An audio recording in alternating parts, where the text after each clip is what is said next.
Thank you, and thank you, Annie, thank you, Lucinda. Look, when we normally bring a piece of drama into a business for either professional or organisational development, we set the drama squarely in the middle of the organisation's operations.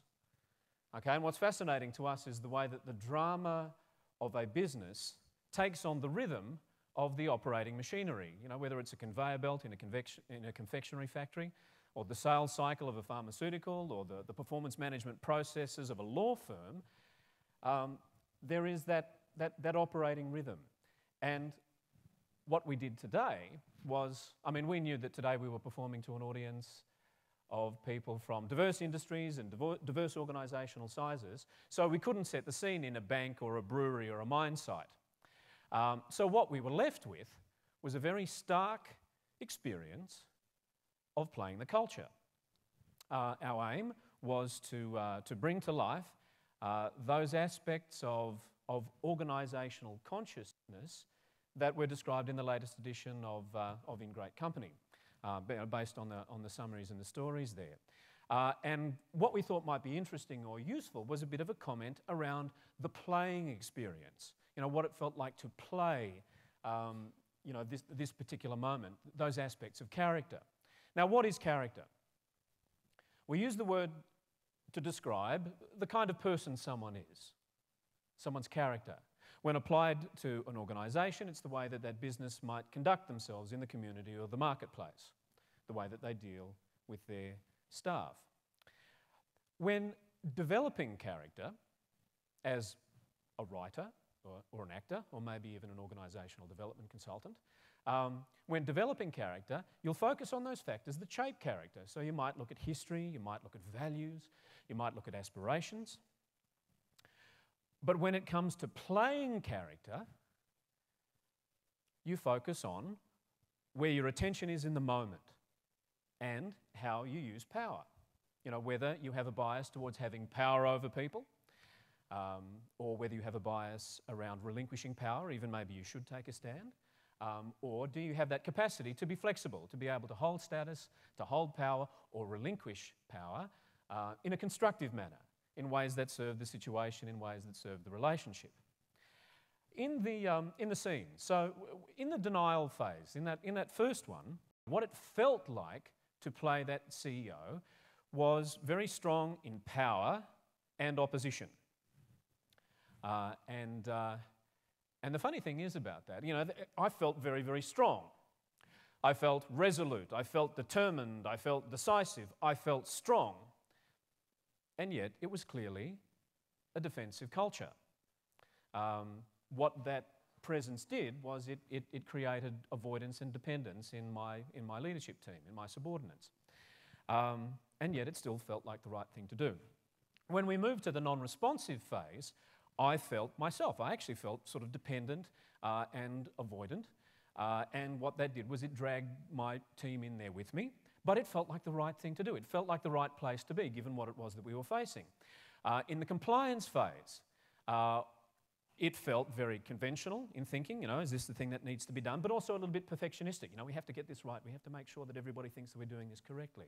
And again, it felt like the right thing to do. It felt like the right kind of mindset, given the stage that we were at. When we moved to the efficiency phase, well, that was very strong achievement, with a bit of power thrown in.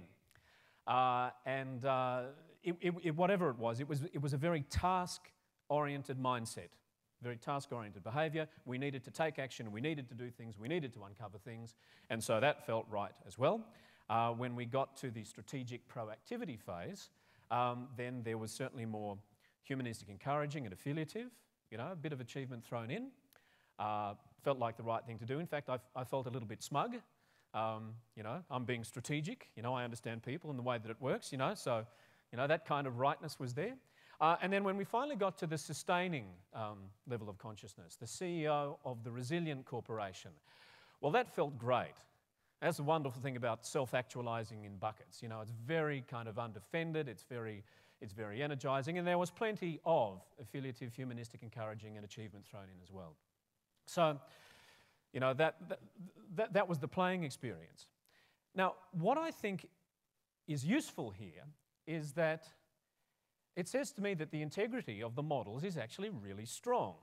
That on one hand, we've got the circumplex and all the data and the research that's behind that. And we've got Dexter Dunphy's academic explanation of culture and the way that it works and the way that it transforms, articulated from an academic point of view. And then on the other hand, there is the playing experience. Just what it felt like dealing with the moment-to-moment reality of this stuff.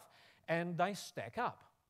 That when we move from the stagnating culture to the transforming and sustaining culture, there was a definite shift from defensive thinking and behaviour to constructive thinking and behaviour. So, I mean, I tend to think that that's rather reassuring.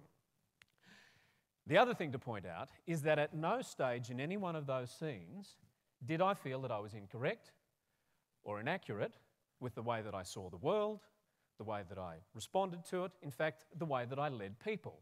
I felt absolutely right. And that's, I think, a useful insight for anybody dealing with someone who is at a different level of consciousness. They will feel right. Where you are at the time feels like absolutely the right place to be.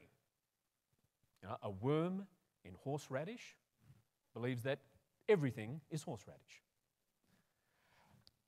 It takes something dramatic to shift consciousness. And that dramatic experience can be as simple as seeing yourself in the mirror. Have you ever caught sight of yourself in the mirror by accident and been a bit surprised by what you see? It's like, oh, goodness me, I look good. How about that? I had no idea. Or, my bum does look big in this, you know. That can't be helpful. You know, that moment of realisation, that shifts you out of where you were perhaps to another place. If your organisation is facing change and you appreciate that there is a link between culture and performance and therefore, you know, adaptability and survivability, then I think you want to be certain that you are seeing yourself clearly, that you are seeing yourself accurately, that the mirror that you are holding up is giving you an accurate reflection of where you're at, and that your key decision makers have got the capacity to see this and to appreciate this and to interpret this in ways that make things better. The other thing to take away, I think, is this notion of, with the link between, I guess, the character of the CEO and the culture of the organisation, now that that's been validated. If you want a quick litmus test on the fitness of your organisation to withhold or to withstand change, then you can look at the character of your CEO. I mean, I'll step out of that. You can also look to your own character as well. You know, before you take the speck of dust out of your CEO's eye, remember to take the log out of your own.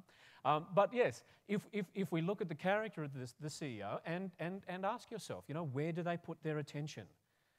How do they use power? Have they got the balance right?